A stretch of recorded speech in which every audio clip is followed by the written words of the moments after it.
হাসনাত নামের আরেকটা অর্থ হলো ভদ্র, হাসনাতের আরেকটা অর্থ হলো সাহসিকতা। আর শরীফ উসমান হাদি, শরীফ শব্দের অর্থ আমরা যেটা জানি ভদ্র, আর উসমান শব্দের অর্থ হলো যার হৃদয়ে অধিক পরিমাণ সাহস।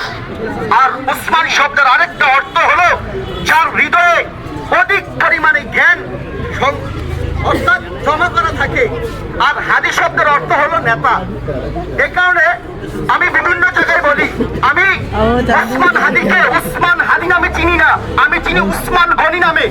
আপনারা জানেন আমার দল হেফাজতে ইসলাম বাংলাদেশ 5 মে শাপলা চত্বরে রাতের 1:15 ব্রাহ্মণবাড়িয়ার আল্লামা জুবায়ের আহমদ আনসারী বক্তব্য দিচ্ছিল। আর সেদিন আমার পাশে, আমি স্টেজের সিঁড়ির পাহারাদার ছিলাম, আমার পাশে যেই নৌজওয়ানটা দাঁড়িয়ে ছিল সে আমার কাঁধের উপর হাতটা রেখেছিল।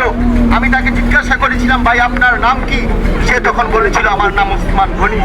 অর্থাৎ সেই উসমান গনি আজকের শরীফ উসমান হাদি। অর্থাৎ 13 সাল থেকে আমি এই মানুষটাকে চিনি, তার জন্য হৃদয়ে গভীরতম প্রদেশে তার জন্য ভালোবাসা জমা করে রেখেছিলাম। ভেবেছিলাম এই দেশটা হয়তো ইনসাফ কায়েম হবে।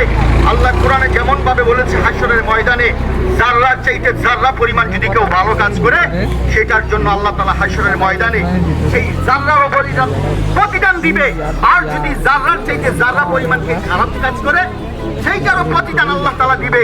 হাসনাত আব্দুল্লাহ ভাই, তিনি আমাদের মাঝে, তার নাম যেমন সুন্দর হাসনাত, সে এই সৌন্দর্যতা দিয়ে আমাদের এই দেবিদ্যাটাকে যেন গড়ে দিতে পারে, আমরা সকলে তার জন্য দোয়া করবো ইনশাআল্লাহ।